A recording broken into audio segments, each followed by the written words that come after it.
자리에 앉으셔서 함께 말씀 보겠습니다. 오늘 같이 보실 말씀은 사무엘하 6장입니다. 사무엘하 6장, 구약성경 471쪽입니다. 구약성경 471쪽, 사무엘하 6장 1절부터 11절의 말씀 한 절씩 교독하시겠습니다.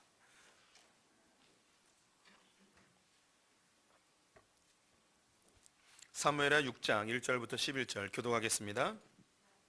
다윗이 이스라엘에서 뽑은 무리 3만 명을 다시 모으고 다윗이 일어나 자기와 함께 있는 모든 사람과 더불어 바알레 유다로 가서 거기서 하나님의 궤를 메어 오려 하니 그 궤는 그룹들 사이에 좌정하신 만군의 여호와의 이름으로 불리는 것이라. 그들이 하나님의 궤를 새 수레에 싣고 산에 있는 아비나답의 집에서 나오는데 아비나답의 아들 우사와 아효가 그 수레를 모니라. 그들이 산에 있는 아비나답의 집에서 하나님의 궤를 싣고 나올 때에 아효는 궤 앞에서 가고 다윗과 이스라엘 온 족속은 잣나무로 만든 여러 가지 악기와 수금과 비파와 소고와 양금과 제금으로 여호와 앞에서 연주하더라. 그들이 나곤의 타작마당에 이르러서는 소들이 뛰므로 우사가 손을 들어 하나님의 궤를 붙들었더니 여호와 하나님이 우사가 잘못함으로 말미암아 진노하사 그를 그곳에서 치시니 그가 거기 하나님의 궤 곁에서 죽으니라. 여호와께서 우사를 치심으로 다윗이 분하여 그것을 베레스 우사라 부르니 그 이름이 오늘까지 이르니라. 다윗이 그날에 여호와를 두려워하여 이르되 여호와의 궤가 어찌 내게로 오리오 하고 다윗이 여호와의 궤를 옮겨 다윗성 자기에게로 메어가기를 즐겨하지 아니하고 가드 사람 오베데돔의 집으로 메어 간지라. 함께 읽습니다. 여호와의 궤가 가드 사람 오베데돔의 집에 석 달을 있었는데 여호와께서 오베데돔과 그의 온 집에 복을 주시니라. 아멘. 오늘도 주님의 보좌 앞으로 나오신 성도님들에게 하나님의 은혜와 평강이 함께 하시기를 축원드립니다. 옆 사람에게 반갑게 인사하겠습니다. 메리 크리스마스. 한 번 더 인사할게요. 하나님 당신 편이십니다. 감사합니다. 우리는 내년도 표어를 지난주 시간에 들었습니다. 불편한 삶, 자유로운 영혼이라고 말씀을 드렸죠. 우리는 불편한 걸 싫어합니다. 그래서 이 불편함을 극복하기 위하여 편리함을 추구하게 되어지죠. 그런데 이 편리함이 있으면 참된 자유를 얻을 것 같지만 실제는 이 불편함을 극복할 수 있는 능력을 얻을 때에 자유함을 얻게 되어집니다. 오히려 편리성을 계속 추구하다 보면 이 편리성이 역습이 되어져 우리에게 더 큰 불행으로 다가올 때가 많이 있음을 지난주에 살펴보았죠. 그래서 이 불편한 삶, 자유로운 영혼이라는 주제 가지고 내년을 이끌어 갈 텐데요. 그에 따른 세 가지의 목표를 정해봤습니다. 그 목표를 소개해 드릴게요. 첫 번째는 디지털 시대의 아날로그 형성, 두 번째는 성장의 시대의 세움의 형성, 셋째는 불안의 시대의 개척의 형성이라는 주제로 내년을 이끌어 가보려고 합니다. 원래 이 설교들은 내년에 해야 되는데 내년 1월 첫째 주부터 많은 것들이 바뀌기 때문에 올 연말에 내년도 주제를 미리 알려드립니다. 그래서 남은 3주 동안에 하나씩을 살펴보겠는데 오늘 첫 번째로 디지털 시대의 아날로그 영성에 대하여 살펴보도록 하겠습니다. 우리는 현재 디지털 시대를 살아가고 있습니다. 이 디지털에 대하여 학문적인 용어로 설명을 굳이 하지 않더라도 이미 우리는 디지털이 무엇인지 온몸으로 느끼고 실제 삶의 많은 부분을 의지하고 살아가고 있죠. 반대로 이 디지털 반대말은 이제 아날로그입니다. 디지털과 아날로그를 가장 쉽게 이해시킬 수 있는 동화 하나를 소개시켜 드리겠습니다. 그것은 바로 신데렐라입니다. 신데렐라는 어려서 부모님을 잃었고요. 계모와 언니들에게 구박을 당했습니다. 그러다가 어느 날 그 나라의 왕자가 무도회를 열었습니다. 엄마와 언니는 예쁜 옷을 입고 무도회에 참가했지만 신데렐라는 집안일을 도맡아 하며 너무나 가고 싶었지만 못 갔습니다. 그러다 한 요정이 나타나 집안에 있는 각종 기구들을 이용하여 이 신데렐라가 갈 수 있는 옷과 마차와 신발과 왕관과 다양한 것들을 만들어줬습니다. 단 한 가지 12시 종이 치기 전에 돌아와야만 된다는 거죠. 이 마법은 12시가 넘어가면 없어진다는 것이죠. 무도회장에 갔는데 왕자와 신데렐라는 첫눈에 반했고 서로 열심히 춤을 추다가 12시가 넘은 것도 알지 못하고 계속 춤을 췄습니다. 종이 땡땡 치는 것을 듣고 급한 마음에 헐레벌떡 나오다가 유리구두를 벗겨지고 말았습니다. 이 왕자는 유리구두를 붙들고 이제 자기가 첫눈에 반한 그 여자를 찾기 위해 전국을 돌아다니며 한 여자씩 발에다 신기기 시작했습니다. 이게 아날로그입니다. 구두를 가지고 한 사람씩 찾아다니는 게 이게 아날로그입니다. 그러면 이 신발이 예를 들어 230이다라고 하였을 때 발이 맞는 여자가 신데렐라 뿐이겠습니까? 얼마나 많은 여자들이 신발이 맞았겠습니까? 또 전국을 돌아다니다 보니 얼마가 걸릴지 모르는 거예요. 뭐 몇 개월이 걸릴 수도 있고 심지어는 1년이 걸릴 수도 있는 거겠죠. 그러다 보면 이 신데렐라가 예상컨대 16세에서 한 18세쯤 되어지는 소녀라고 생각이 듭니다. 그럼 1년이 지나면 키가 훌쩍 자라거나 발이 커버리면 안 맞아버리는 거죠. 그럼에도 불구하고 이 유리구두를 가지고 한 여자를 만나다니는 거, 이게 바로 아날로그예요. 그런데 이걸 디지털로 바꾸면 어떻게 되느냐? 이 여자의 그 신체 사이즈를 수치로 하는 거죠. 발 230, 키 160 정도 되고 눈 색깔은 갈색이고 머릿결은 검정색이다라는 걸 데이터화하여서 신하들에게 전국에 펼쳐서 여기 데이터에 맞는 여자들을 궁전으로 다 모으면 거기서 한 명씩 맞추면 제가 생각하는데 일주일 안에 분명히 찾을 수 있으리라고 생각이 듭니다. 훨씬 편리하고 훨씬 빠르게 해답을 찾을 수 있지만 이 신데렐라의 작가는 그렇게 하지 않았어요. 이 작가도 편리성을 왜 몰랐겠으며 더 빨리 찾는 방법을 왜 몰랐겠습니까? 하지만 이 왕자가 신발을 들고 전국을 헤매며 이 신발의 주인을 찾는 것, 오랜 기다림과 수고와 이 여인에 대한 애틋한 사랑을 느낄 수 있게 하는 게 바로 이 아날로그예요. 그래서 아날로그를 경험하면 감동을 받아요. 감동을. 그래서 디지털은 신선하고 편리한 면은 있지만 감동이 없어요. 아날로그는 불편하고 오래되어지지만 이 안에는 감동이라는 게 있죠. 우리는 일반 생활 속에서 이미 디지털과 아날로그를 많이 접하고 있습니다. 감사한 것은 저와 같은 시대를 살아가고 있는 우리 성도님들은 대부분 아날로그를 경험했던 분들이고 그리고 디지털을 현재 경험하고 있습니다. 그래서 아무리 기계가 발달하여도 예전의 그 아날로그한 감성이 우리에게 감동을 주는 거 다 알고 있습니다. 안타까운 것은 우리 다음 세대들, 우리 자녀 세대들은 아날로그를 거의 몰라요. 그래서 이 아날로그가 주는 이 감동을 느끼지 못하고 산다는 것이 어찌 보면 불행하게 보일 수도 있는 것 같습니다. 사진을 예로 들어볼까요? 디지털 카메라, 그걸 뛰어넘어서 핸드폰이 수많은 사진을 찍어낼 수 있습니다. 우리가 뭐 포즈 하나에도 10대장씩 찍죠. 우리 아내의 이야기예요. 그랬더니 여보 제발 사진 좀 그만 찍어라고 했더니 우리 아들이 하는 얘기요. 이모는 더 해요 라고 이야기했어요. 엄마는 이모의 100분의 1도 안 돼요 라고 하면서 같이 여행 갔는데 미쳐버리려고 그러더라고요. 사진을 너무 많이 찍으니까. 근데 놀라운 사실은 그렇게 사진을 열심히 찍어대고서 이 사진을 다시는 보지 않는다는 거죠. 그리고 심지어 메모리가 다 차서 더 이상 찍을 수 없음에도 불구하고 예전 사진들을 정리하지 않는 우리 아낙네들 이 가운데도 많이 있으리라고 생각이 듭니다. 하지만 우리 예전에 수학여행이나 신혼여행 갔을 때에 많아야 32방짜리 필름 카메라를 가지고 돈이 넉넉하지 않을 때니까 두세 통 정도 여유 있게 가져가서 한 방 잘못 찍으면 그냥 하나 날아가 버리니까 얼마나 소중하겠습니까? 그래서 조심조심 웃어봐 하면서 가장 좋은 각도에서 이 사진을 찍습니다. 이것도 현상을 해야 됩니다. 요즘 디지털로 심지어 이 휴대폰으로 영화까지 찍는 시대에 이걸 현상하기는커녕 그냥 그렇게 묵혀놓는 경우가 훨씬 많이 있죠. 우리 성도님들 집안에 다 앨범들 한두 개씩 있을 것입니다. 예전 어릴 때 사진, 때로는 흔들린 것도 있고요. 때로는 눈을 감은 것도 있습니다. 흑백의 사진도 있을 거예요. 근데 그런 거 뭘 느끼느냐? 감동이라는 걸 느껴요. 옛날에 이랬지.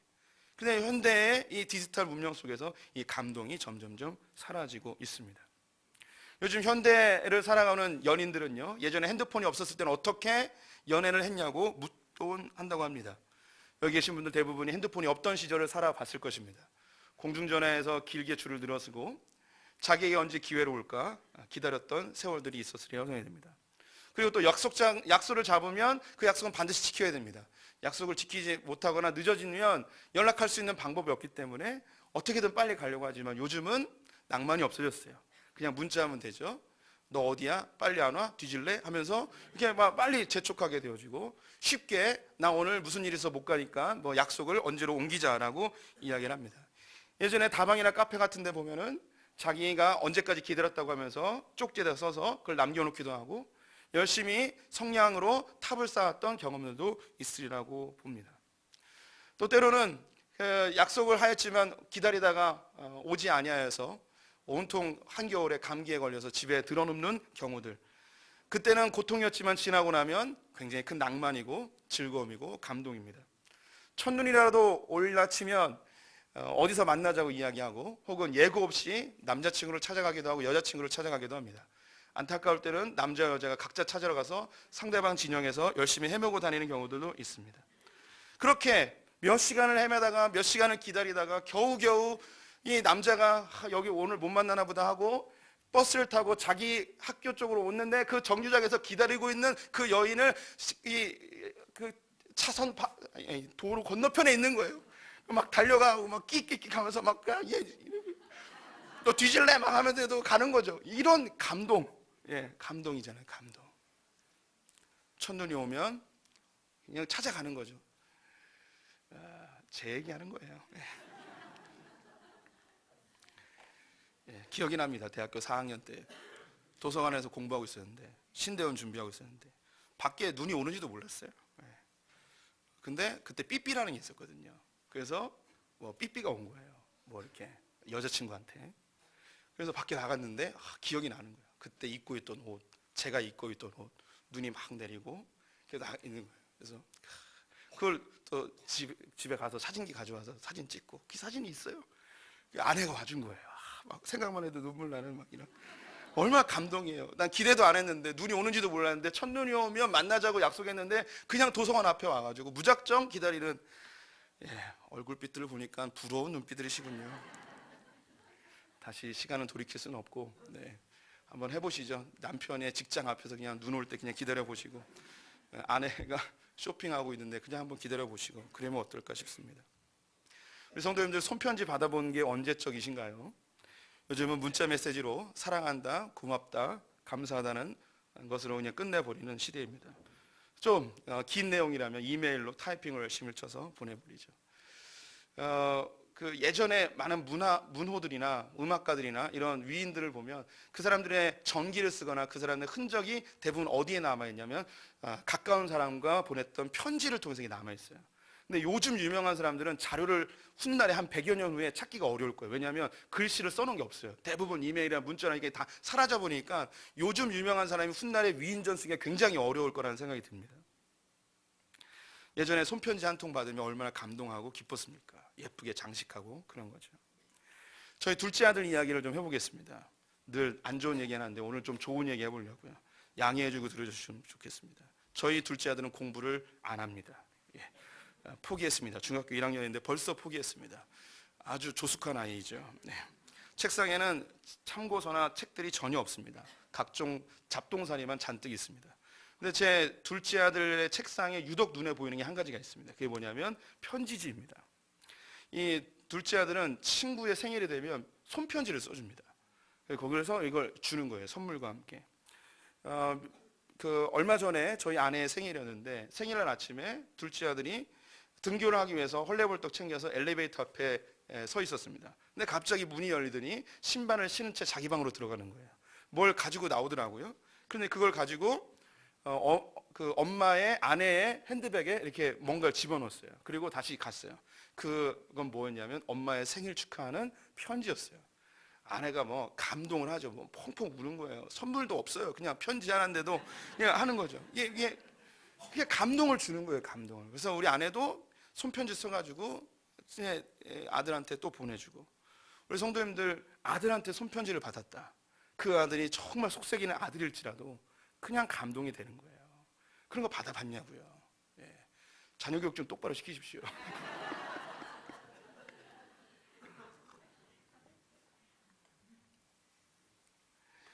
아날로그는 우리의 감동을 줘요. 디지털은 편리하고 신선하지만 감동이 없어요. 오늘 본문은요, 다윗이 법궤를 옮기는 장면이에요. 이 본문은 유명하고 성도님들이 많이 아는 본문일 겁니다. 다윗은 사울의 죽음 이후에 통일 이스라엘의 왕이 되었습니다. 가장 먼저 수도를 바꿨습니다. 예루살렘으로 바꿨고요. 그 다음에 이스라엘의 늘 그 가시와 같았던 존재인 블레셋을 몰아내는 일을 하였습니다. 다윗과 사울의 경쟁 속에서 국방 경비가 소홀해지는 틈을 타 이 블레셋은 사마리아 땅까지 들어와서 엄청난 노력을 하고 있었습니다. 그래서 다윗은 군대를 이끌고 이 블레셋을 몰아내는 일을 하게 되었죠. 그리고 나서 세 번째 장면이 바로 법궤를 옮기는 장면이에요. 오늘 본문에는 왜 법궤를 옮기게 되었는지 그리고 어떻게 발견했는지 그 배경 설명은 전혀 없습니다. 그냥 옮기기만 합니다. 하지만 문맥을 통하여서 힌트를 하나 얻을 수 있는 게 있습니다. 1절과 2절 말씀 같이 읽어보겠습니다. 다윗이 이스라엘에서 뽑은 무리 3만 명을 다시 모으고 다윗이 일어나 자기와 함께 있는 모든 사람과 더불어 바알레 유다로 가서 거기서 하나님의 궤를 메어 오려하니 그 궤는 그룹들 사이에 좌정하신 만군의 여호와의 이름으로 불리는 것이라. 여기서 주의해야 될 단어가 다시라는 단어입니다. 다윗이 3만 명의 군대를 다시 모아가지고 법궤를 옮기러 갑니다. 왜 다시 3만 명을 모았고 왜 갔는지 알 수는 없지만 이걸 추측할 수는 있습니다. 블레셋을 몰아내는 전쟁을 하였습니다. 전쟁을 하고 나서 승리를 얻고 예루살렘 성으로 돌아왔겠죠. 각 지휘관들이 자신들의 전쟁에 대한 보고를 했을 것입니다. 근데 한 사람이 보고를 하는 거예요. 블레셋을 몰아내는 과정 속에 기랏 여아림이라는 곳에 갔는데 거기에 법궤라는 게 있는 것을 발견하게 됐습니다. 그래? 법궤가 거기 있었구나. 그럼 우리 다시 3만 명을 데리고 가자라고 한 거죠. 왜 3만 명을 데리고 갔냐면 거기가 기랏 여아림이 블레셋과 가까이에 있는 접경 지역이었기 때문에 또 자신들이 자칫 잘못하면 공격을 받을 수 있기에 3만 명을 이끌고 법궤를 옮기러 갔습니다. 이것을 바알레 유다라고 표기하였는데 성경에서는 기랏 여아림입니다. 근데 바알레 유다라고 굳이 표현한 이유는 뭐냐면 바알이라는 단어를 통해서 이곳이 우상 숭배하는 곳이라는 걸 알 수 있겠죠. 그래서 이 법궤는 이곳에 있어서는 안 된다는 거예요. 우상 숭배하는 이런 곳에 이 법궤가 있어서는 안 되기 때문에 이걸 속히 다윗이 가져왔다는 것을 설명하기 위해서 이 다른 지명을 여기에 기록하고 있습니다. 그렇다면 여기서 한 가지 대부분 성도님들 아시겠지만 혹 모르는 분들을 위해서 법궤가 왜 그럼 여기 기랏 여아림에 보관이 되어져 있었는가? 법궤는 모세를 통해서 이스라엘 백성들이 친히 광야 생활 가운데 만들게 되었습니다. 이 법궤 안에는 십계명 돌판 2개가 담겨져 있었고 그 위에는 두 그룹 천사들이 있는 뚜껑이 있었습니다. 그래서 시은좌라고 표현하는데요. 하나님의 보좌라고도 표현되고 하나님의 거하는 곳이라고도 표현할 수 있습니다. 하나님이 진짜 거기에 있는 것은 아니고 이스라엘 백성들에게 하나님과 밀접하고 하나님의 뜻을 듣고 하나님의 통치를 받는 상징적 개념으로 이 법궤를 만들어 놓았습니다. 성막과 성전의 존재 목적 역시 성막과 성전 자체가 중요한 게 아니고 이것은 법궤를 보관하기 위한 곳으로 중요한 역할을 하고 있습니다. 그런데 사무엘 시대 때 엘리 제사장이라는 사람이 있었는데 블레셋과의 전쟁이 일어났습니다. 근데 블레셋이 졌어요. 나라의 지도자들이 우리가 왜 졌는가 고민하다가 하나님이 이 전쟁에 개입하지 않으셨기 때문에 졌다라고 평가를 했습니다. 그럼 어떻게 하면 이 전쟁에 하나님을 개입시킬 수 있을까 고민하던 차에 그들이 하나님의 상징인 이 법궤를 가지고 전쟁에 갑니다. 그럼 하나님이 이 전쟁에 올 거라는 생각을 한 거죠. 근데 하나님은 그렇게 우상으로 이용되는 분이 아니죠. 하나님을 의지해야 되는 건 맞지만 하나님을 우상으로 만들면 이용하면 안 되는 것이었습니다. 그래서 하나님은 우상화 돼버린 이 법궤, 자기를 이용해버리는 이 이스라엘로부터 이 법궤를 뺏어가 버리십니다. 숨겨버리세요. 법궤를 법궤로서 활용하지 못하는 이 백성들로부터 이 법궤를 숨겨놓습니다. 블레셋에서 오랜 세월 동안 있으면서 블레셋이 큰 요란함을 겪게 되어지고 그래서 이스라엘로 보내버리고 하나님께서는 그것을 기랏 여아림이라는 곳에 숨겨놨죠. 무려 70여 년 동안 숨겨놓으셨습니다. 그러면 언제 이게 공개되는가? 법궤를 법궤로서 이용할 수 있는 믿음의 사람이 나타나면 하나님께서 이것을 공개시키시는 거죠. 그게 바로 다윗이었습니다. 법궤 앞에서 즉 하나님의 보좌 앞에서 하나님의 뜻을 구하고 나를 어떻게 하나님의 말씀대로 통치할 수 있을까를 고민하는 사람에게 이 법궤가 진정 필요한 것이었기 때문입니다. 그래서 70여 년 동안 방치되어지고 아무도 찾지 않았던 이 법궤를 다윗이 찾아옵니다. 얼마나 기뻤겠습니까? 얼마나 감격적이고 얼마나 흥분됐겠습니까? 그래서 많은 이 악당들을 동원하여서 빵빠레를 치고 노래를 부르며 그렇게 법궤를 옮깁니다. 이때 이것을 주도적으로 한 것이 법궤가 아비나답이라는 사람의 집에 보관되고 있었는데 이 사람이 왕이 행차하고 특별히 이것을 옮기는 과정에 자기가 가장 또 소중하게 생겼던 새로운 수레를 준비하고 소를 새롭게 준비하여서 그리고 특별히 아들들을 통하여 이것을 운반하게 하였습니다. 우사라는 사람과 아요라는 사람이 있는데 아요가 앞에 있고 우사가 뒤에 있었습니다. 누가 형이고 누가 동생인지 모르겠지만 앞에 있는 사람이 형이고 뒤에 있는 사람이 동생이 아닐까 생각을 해봅니다. 잘 가고 있었습니다. 그런데 나곤의 타작마당이라는 곳에서 소들이 갑자기 날뛰기 시작했습니다. 수레가 뒤집혀질 뻔하고 그래서 뒤에 있던 우사가 이 법궤를 손으로 만지게 됩니다. 아주 순수한 동기이고 그리고 하나님에 대한 열정도 담겨 있었겠죠. 그런데 그 자리에서 하나님이 즉사시켜 버립니다. 다윗은 엄청 놀랬고 축제의 자리에 갑자기 장례식장이 되어버렸습니다. 그리고 굉장히 화가 났습니다. 무엇 때문에 화가 나는지 모르겠습니다. 우사의 실수에 화가 날 수도 있고, 또 자기는 선하게 이 일을 하고 있는 하나님이 징계하신 것에 대한 하나님에 대한 분노일 수도 있습니다. 아니면 이 모든 것에 대한 책임을 지고 자기 자신에 대한 분노일 수 있죠. 제가 생각할 때 다윗은 굉장히 소심한 사람이었기 때문에 자기 자신에 대한 분노가 아니었을까 생각이 듭니다. 고민에 빠졌어요. 왜 이런 일이 벌어졌을까? 분명히 좋은 일인데, 법궤를 옮기는 건 분명히 선한 일인데 왜 이런 일이 벌어졌을까? 고민하던 차에 성경에 있는 말씀을 발견하게 되죠. 민수기 4장 15절 말씀 같이 읽습니다. 진영을 떠날 때에 아론과 그의 아들들이 성소와 성소의 모든 기구 덮는 일을 마치거든 고앗 자손들이 와서 맬 것이니라. 그러나 성물은 만지지 말라. 그들이 죽으리라. 회막 물건 중에서 이것들은 고앗 자손이 맬 것이며. 구약의 율법에 의하면 성막에 있는 물건들은 사람이 만지면 안 됩니다. 그리고 일반인들이 보지 못하도록 덮도록 하였습니다. 그리고 물건을 옮기기 위해서 고리가 달려 있습니다. 고리에다가 나무를 낍니다. 그래서 레위인들이 어깨에 메고 이 기물들을 옮기게 되어 있습니다. 그래서 사람이 이걸 만지면 안 되는 거죠. 하나님이 스스로 자기의 영광을 보존하시는 거예요. 함부로 만지면 하나님이 함부로 대해진다는 의미가 담겨져 있기 때문입니다. 다윗과 그를 따르는 많은 사람들이 구약에 있는 율법을 잘 몰랐어요. 그 당시에 레위 제사장들이 다 죽었거든요. 사울에 의해서 85명이 다 죽었어요. 제사장이 한 명밖에 안 남았어요. 그러니 대부분의 사람들이 모르던 것이죠. 70년이 지나니까 관리 방법도 잘 모르는 거예요. 사람들이 본질을 모르면 그 다음 단계로 자기에게 편리한 대로 사람들은 움직이게 되어 있습니다. 편리성을 따르게 되면 본질로부터 점점 멀어지게 됩니다. 그래서 편리성을 그대로 따른 거예요. 그냥 물건이 있으니까 사람들이 힘들지 않게 수레에 싣고 간 거죠. 이건 자기 나름대로 최선을 다한 거고 하나님의 경건의 모습을 최고로 갖췄는데 하나님의 말씀, 즉 본질과는 전혀 다른 것으로 흘러가게 되었습니다. 다윗은 본질이 무엇인지, 어떻게 법궤를 다뤄야 되는지 그 방편을 알고 실행을 합니다. 12절 말씀 같이 읽어보겠습니다. 어떤 사람이 다윗 왕에게 아뢰어 이르되 여호와께서 하나님의 괴로 말미암아 오베데돔의 집과 그의 모든 소유에 복을 주셨다 한지라. 다윗이 가서 하나님의 괴를 기쁨으로 메고 오베데돔의 집에서 다윗성으로 올라갈세. 다윗이 레위인들을 통하여서 법궤를 어깨에 메고 이제 행차를 하게 되어지죠. 본질을 찾은 거예요. 불편해요. 오래 걸리고 또 그 시대에 어쩌면 맞지 않는 어리석은 행동일 수도 있습니다.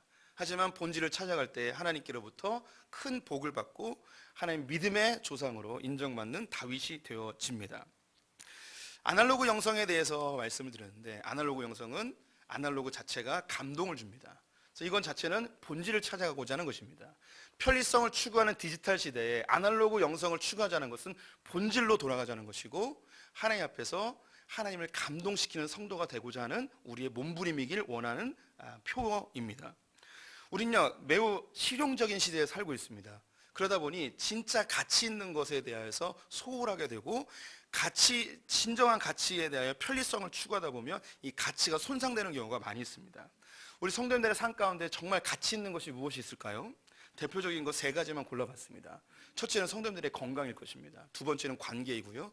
세 번째는 하나님이겠죠. 우리 성도님들 자신의 건강을 편리한 쪽으로 가게 되면 우리의 몸이 상함을 당연히 합니다. 이 가치 있는 건강을 유지하기 위해서 우리가 불편함을 감수해야 되고, 오히려 적극적으로 불편함을 자발적으로 동참해야 되는 것, 즉 우리가 운동을 하거나 혹은 소식을 하거나 삶에서 어떻게든 몸을, 육체를 활동할 수 있는 방법들을 찾아야만 우리의 이 정말 가치 있는 건강을 유지할 수 있다는 거 알잖아요. 관계 역시 마찬가지입니다. 많은 관계들이 있죠. 부모님과의 관계를 따져봅시다. 부모님의 생일이 되어졌어요. 멀리 계시기도 하고 얼마 전에 보기도 했다고 가정해 봅시다. 편리성을 찾는다면 부모님이 좋아하시는 돈을 송금하면 되는 거예요, 계좌로. 근데 부모님이 정말 생일날 원하는 게 그 돈을 보내는 것, 그걸 원하겠습니까? 가끔 그런 부모님 있을 수 있겠습니다만 대부분의 부모님들은 적은 금액일지라도, 아니 이 돈이 아닐지라도 직접 와서 어머니 아버지 생신 축하드립니다 하면서 저녁 한 끼 먹으며 얼굴 보는 것 불편하지만 이걸 더 감동스럽게 생각하지 않겠냐 말이죠. 편리성은 우리의 삶에 좀 더 자유함을 줄 수 있을 것 같지만 감동을 주지 못해요. 연인과의 관계는 어떨까요? 연인이 생일이 되었어요. 혹은 기념일이 되었어요.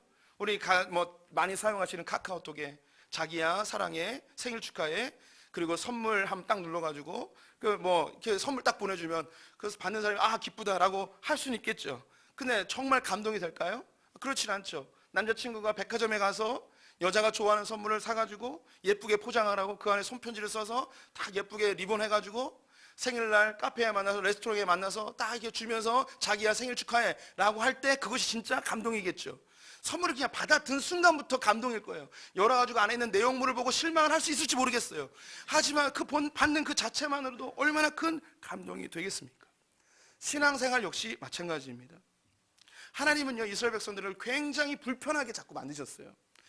구약의 이스라엘 백성들은 1년에 3번씩 예루살렘에 오라고 그랬어요. 자기 있는 고향에서 자기 집에서 짐승 잡아가지고 제사 지내도 돼요.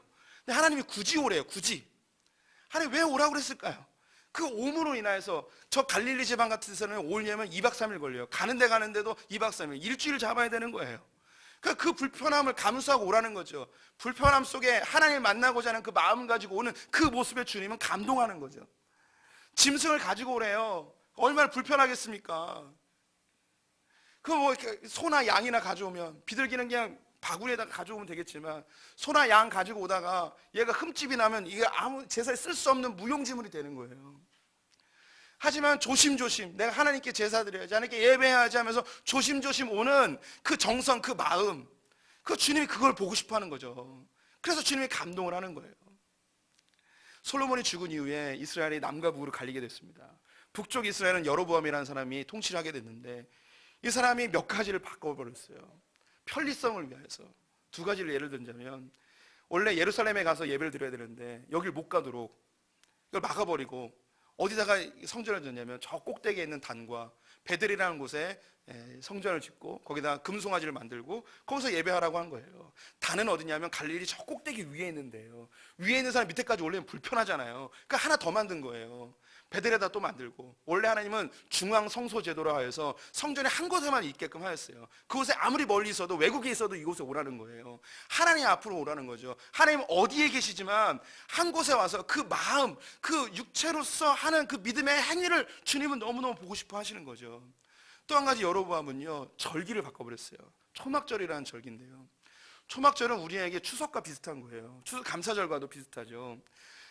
유대인의 그 음력으로 하면 7월 15일이고 우리의 음력으로 하면 8월 15일이에요. 똑같아요. 추석하고 날짜가. 그런데 남과 북이 기후가 달라서 밑에 지방은 7월 15일이면 추수가 대부분 끝나요.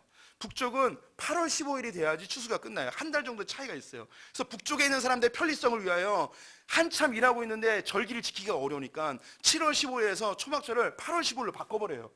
그들의 편리성을 위하여 그렇게 하나씩 바꿔주다가 이스라엘 사람들은 하나님 우상으로 섬기게 되었죠. 하나님 이용하다가 결국 하나님께 징계받아 그들은 죽어버리게 되었습니다. 멸망하게 되었어요. 하나님은요 재물을 제단으로 가지고 오라고 그랬어요. 다른 데 드리면 안 돼요.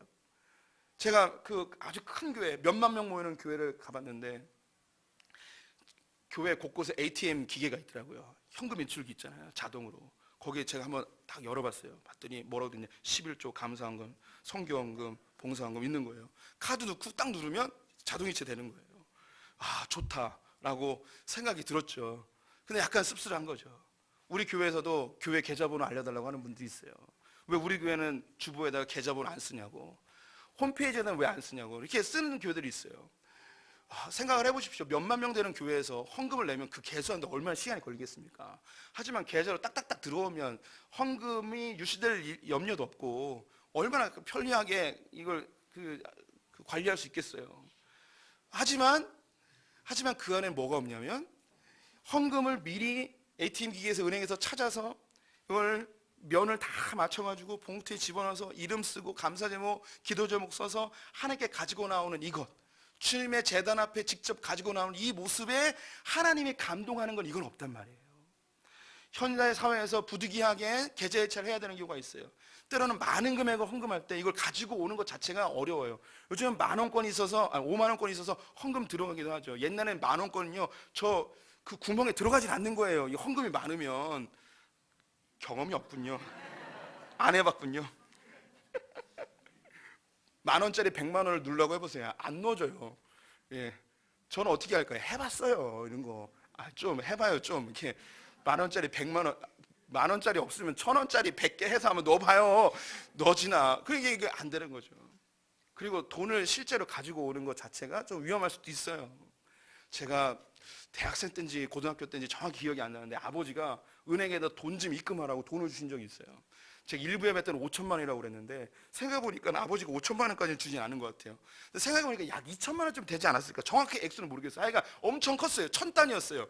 이걸 저보고 입금을 하라는 거예요. 그렇게 많은 금액이면 007 가방 같은 데 줘야 될 거 아니에요. 아버지가 종이 가방에다가 주면서 이거 입금하라는 거예요.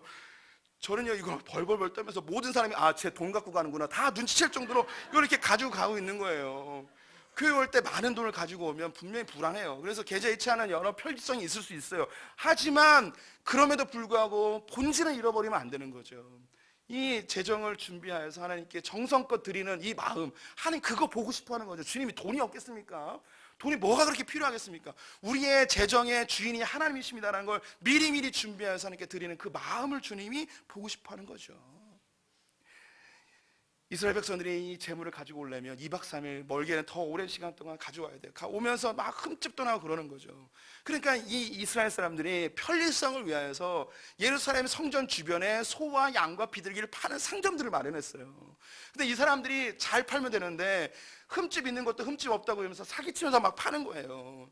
당시에는 로마의 돈을 쓰고 있는데 성전에서는 유대인들의 세금으로 내야 된다는 거예요. 그래서 환전상도 생기게 되고, 그래서 예수님이 열받아가지고 소와 양을 막 다 풀어버리고 환전상의 좌판을 다 뒤집어 엎어버리는 이런 일을 하신 거죠. 왜냐? 편리성을 추구하다 보면 본질에서 자꾸 멀어지는 거죠. 하나님이 감동을 안 하는 거예요. 우리 성도님들 집에서 기도하셔도 돼요. 주님은 어느 곳에 계시는 분이죠. 근데 주님은 주께야 주님 앞에 나와 엎드려 기도하기를 요청하고 있어요. 새벽기도에 집에서 기도하시는 분들 잘하고 있습니다. 하지만 조금 더 불편함을 감수하고 교회로 나오시면 어떨까 싶습니다. 주일날 교회 굳이 와서 예배할 필요도 없어요. 구원만 내 문제 없다면 저 집에 들어가서 따뜻하게 인터넷 틀어놓고 예배 드려도 돼요. 극동방송 틀어놓고 예배 드려도 된단 말이죠. 근데 주님은 뭘 원하시는가? 아침 일찍 일어나서 못하는 화장이라도 화장을 하고 없는 옷이라도 옷 입고 불편하지만 추위 속에서도 떨면서 교회 와가지고 주님의 보좌 앞에 나와서 그냥 이 무릎 꿇어 있는 모습 이 자체를 주님은 그거 보고 감동하신단 말이죠. 이 시대가 점점 실용적으로 편리성을 추구하고 있습니다. 아날로그 영성은 본질을 찾아가고자 하는 몸부림입니다. 그리고 하나님을 감동시키고자 하는 몸부림이죠. 우리들도 누군가가 불편함을 감수할 때 다른 누군가는 감동을 얻게 됩니다. 제가 불편함을 감수할 때 성도님들이 감동을 받게 되는 거죠. 어머니들이 새벽마다 불편함을 감수하고 식사를 준비할 때 온 가족이 감동을 얻는 것처럼 말입니다. 마지막으로 성경 구절 하나 읽으면서 설교를 마무리해 보겠습니다. 로마서 12장 16절 말씀 같이 읽겠습니다. 서로 마음을 같이하며 높은 데 마음을 두지 말고 도리어 낮은 데 터하며 스스로 지혜 있는 채 하지 말라. 이 구절은 다양하게 해석할 수 있습니다. 하지만 불편함과 편리함을 대입하여서 한번 읽어보도록 하겠습니다. 서로 마음을 같이하며 편리한 데 마음을 두지 말고 도리어 불편한 데 처하며 스스로 지혜 있는 채 하지 말라. 현대는 편리하게 살고 편리함을 능숙하게 다루는 사람을 지혜롭다고 이야기합니다. 하지만 하나님께서는 불편함을 감수하고 하나님과 사람을 감동시키는 사람을 지혜롭다 칭찬하실 것입니다. 그렇게 살아가는 우리 성도님들 되시기를 축원드립니다. 기도하겠습니다. 하나님 아버지, 편리함을 쫓아 하나님의 본질로부터 점점 멀어지는 시대 속에 주님이 우리에게 요구하시는 불편한 삶을 자발적으로 동참해 보려 합니다. 하나님, 우리 성도님들 불편함 속에 사람을 감동시키고 하나님을 감동시킬 수 있는 하나님의 사람들 다 되게 하여 주시옵소서. 예수님의 이름으로 기도드렸습니다. 아멘.